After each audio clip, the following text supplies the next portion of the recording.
Hello everyone, कैसे हो आप सभी। मैं हूं आपका दोस्त डॉक्टर दिवाकर राय और आज के वीडियो में हम लोग बात करने वाले हैं इतना ज्यादा विरोध के बाद भी आयुष नेक्स्ट एग्जाम को पोस्टपोन्ड क्यों नहीं किया गया। इस पे हम लोग बात करेंगे और उसके पीछे का रीजन और कोर्ट में जो पिटीशन फाइल की जाने वाली थी वो प्रोसेस कहां तक पहुंचा उस पे हम लोग आज के वीडियो में बात करेंगे। तो चलिए वीडियो को शुरू करते हैं, चीजों को हम लोग अच्छे से समझेंगे। एनसीआई से एग्जिट एग्जामिनेशंस, इसमें क्या है, दो तबका में बटा हुआ है। एक तबका है जो फेवर कर रहा है कि नेक्स्ट एग्जाम लागू होना चाहिए और इसी बैच से लागू होना चाहिए, कोई मतलब कि रियायत नहीं दी जानी चाहिए। और एक तबका है जो एग्नेस्ट यानी कि विरोध कर रहा है। जो विरोध करने वाले तबकों में हम लोग आते हैं। इसके पीछे का भी हमारा अलग रीजन है, जो लोग फेवर करते हैं उनका अलग रीजन है। फेवर करने वाले में 99% लोग हैं जो पीजी स्टूडेंट्स हैं, पीजी स्कॉलर्स हैं, प्रोफेसर्स हैं, लेक्चरर हैं, डॉक्टर्स हैं और यूट्यूबर्स में भी 99% लोग हैं। और जो आबादी है, जो सोसाइटी में बात करो तो उसमें 100% लोग हैं।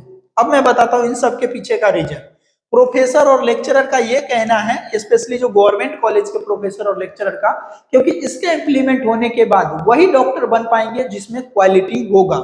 वही सेम कंडीशन सोसाइटी वाले का है, जो आम आदमी जो है उन लोगों का भी यही मत है कि जो बच्चे एलिजिबल होंगे, योग्य होंगे, वही डॉक्टर बन सकेगा।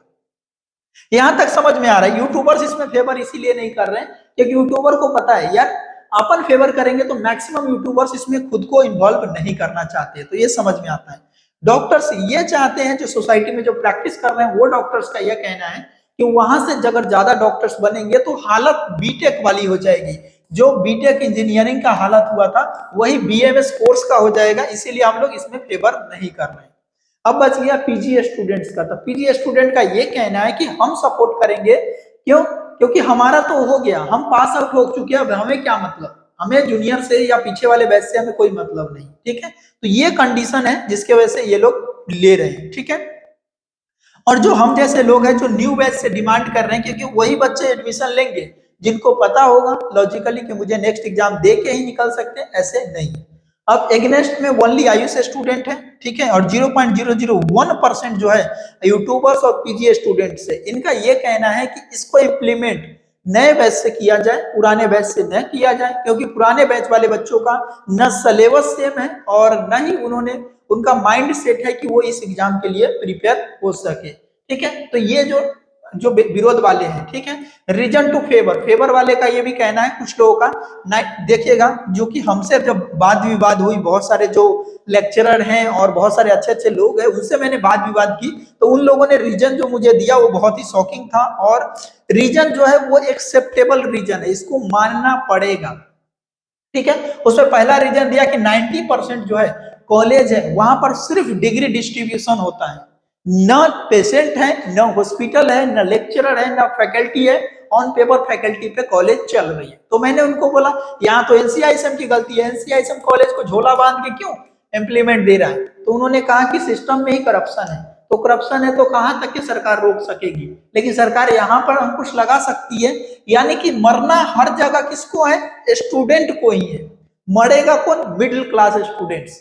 न सरकार मरने वाली है, न कॉलेज को वाले मरने वाले हैं। जो प्राइवेट कॉलेज और गवर्नमेंट कॉलेज में भी बहुत सारी कमियां हैं, ऐसा नहीं है, लेकिन ये जो बात है ये बिल्कुल फैक्ट है। 100% मैं भी इससे इत्तेफाक रखता हूं कि 90 बहुत सारे कॉलेज है जिसमें आपको नो फैकल्टी, कोई भी फैसिलिटी नहीं है, कुछ नहीं है, बस डिग्री डिस्ट्रीब्यूशन गेम चल रहा है।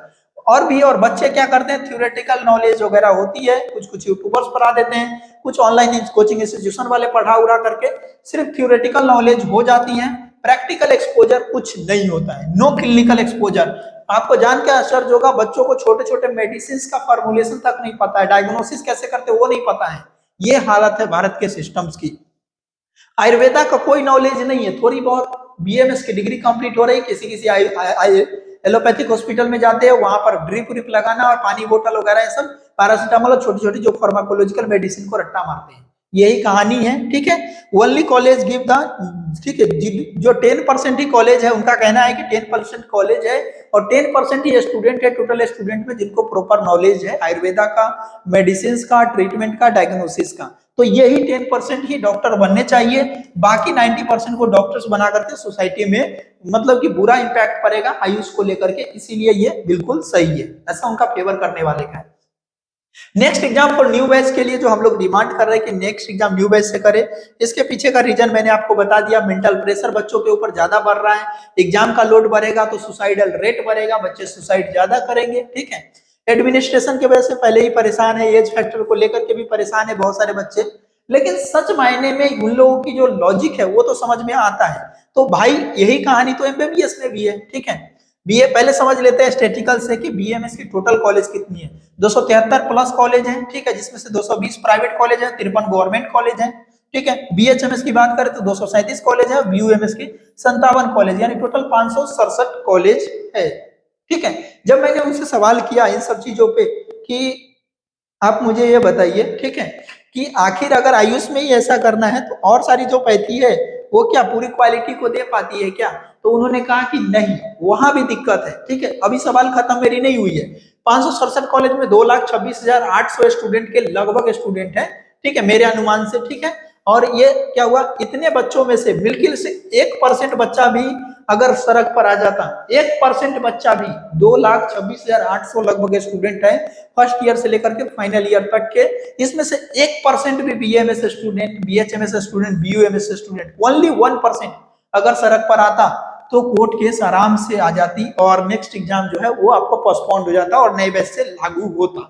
लेकिन 1% स्टूडेंट भी सड़क पर नहीं आए।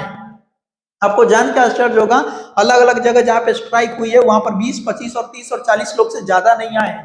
आप सोच सकते हैं जिस स्टेट में 8,000 से 9,000 एक ईयर में एडमिशन होते हैं, यानी कि 30-32,000 स्टूडेंट है वहां पर आयुष के, वहां पर सिर्फ 20 और 25 स्टूडेंट आते हैं। तो इससे समझ सकते हैं कि गवर्नमेंट और सिस्टम पे क्या इंपैक्ट पड़ेगा और क्या आप प्रेशर बनाओगे किसी सिस्टम पे, कुछ प्रेशर नहीं बना पाओगे इतने कम स्टूडेंट्स पे। कोर्ट केस की बात कर रहे हैं तो यहाँ पर 6 लाख से 7 लाख रुपए की खर्च पड़ती है। आप सोच सकते हो कि 3 रुपए पर पर्सन पड़ेगा। मानते हैं कि सब बच्चा नहीं देगा, 10,000 बच्चा भी देना तो भी बहुत हो जाएगा, 50-50 रुपए में बहुत पैसा हो जाएगा, ठीक है। फिर भी अब बात करते हैं एमबीबीएस कॉलेज में, देश में 706 एमबीबीएस कॉलेज है, ठीक है। उनके साथ भी सेम इशू हुई, लेकिन उनके साथ क्या था, आईएमए ने लड़ा, पीजी स्टूडेंट ने लड़ा, रेसिडेंट डॉक्टर्स ने लड़ा, यूजी ने लड़ा, सब लोग सड़क पर आ गए और उनकी जो नेक्स्ट एग्जाम पर जो पोस्टपोन कर दी गई, न्यू बैच से लागू की गई। लेकिन आयुष में ऐसा कुछ भी नहीं हुआ, वहां भी यही दिक्कत है, वहां भी डिग्री डिस्ट्रीब्यूशन कंसेप्ट चल रहा है। बड़े बड़े पैसे वाले लोग हैं वो अपना बच्चों का एडमिशन करा देते हैं, एमबीबीएस कंप्लीट कर लेते हैं, डिग्री उनके पास आ जाती है, कोई ना कोई गवर्नमेंट कॉलेज में से और गवर्नमेंट हॉस्पिटल में सेटल करा देते हैं पैसे इधर उधर करके। तो ये सारा कंसेप्ट है। आप समझ सकते हो कि उनके पास 4 लाख बच्चे हैं, हमारे पास 2.5 लाख के आसपास बच्चे हैं, 2 से 2.5 लाख हमारे पास बच्चे हैं, उनके पास 4 लाख के आसपास स्टूडेंट है। लेकिन उन 4 लाख स्टूडेंट में एक्टिव स्टूडेंट है कि उसको विरोध करना है तो करना है, लेकिन हमारे 2,26,000 में 2,000 बच्चे भी सपोर्ट में नहीं आ रहे। कैंसिल सबको कराना है, नेक्स्ट एग्जाम सबको नहीं देना है, लेकिन सड़क पर आना है तो नहीं आएंगे, फंड देना है तो नहीं देंगे, सपोर्ट करना है तो नहीं करेंगे, वीडियो शेयर करना है नहीं करेंगे, सरकार को लेटर करना है नहीं करेंगे, ट्वीट करना है नहीं करेंगे। तो भाई साहब दो ना एग्जाम, कौन मना कर रहा है? दो क्या, यहाँ पर मैं आके बोल रहा हूँ मेरा तो कंप्लीट हो गया, मेरे जैसे से बहुत सारे लोग हैं, 2 एग्जाम, जब तुम पास हो सकते तो और लोग भी पास हो सकते हैं, अपना अपना देखो। दोस्तों एक बार सेल्फिशनेस छोड़ करके, स्वार्थी बना छोड़ करके बच्चों के साथ सपोर्ट कीजिए, अभी भी समय है, नहीं तो बहुत अफसोस करोगे, बहुत दुख होगा कि अगर सिस्टम में प्रॉब्लम है तो सिस्टम बदलने के बदला स्टूडेंट के ऊपर प्रेशर देना, ये कहाँ के अन्याय है? आप ही मुझे बताओ दोस्तों। सिस्टम, पूरे आयुष सिस्टम में प्रॉब्लम है, गलती या एनसीआईएसएम की है कि उन्होंने कॉलेज को उस लेवल का नहीं बनाया, उसके बाद भी नई नई एग्जामिनेशन ऐड करके स्टूडेंट को सजा देना, ये कहाँ का न्याय है? आप जरूर बताइए कमेंट करके। मिलते हैं अगले वीडियो में, तब तक के लिए बाय बाय।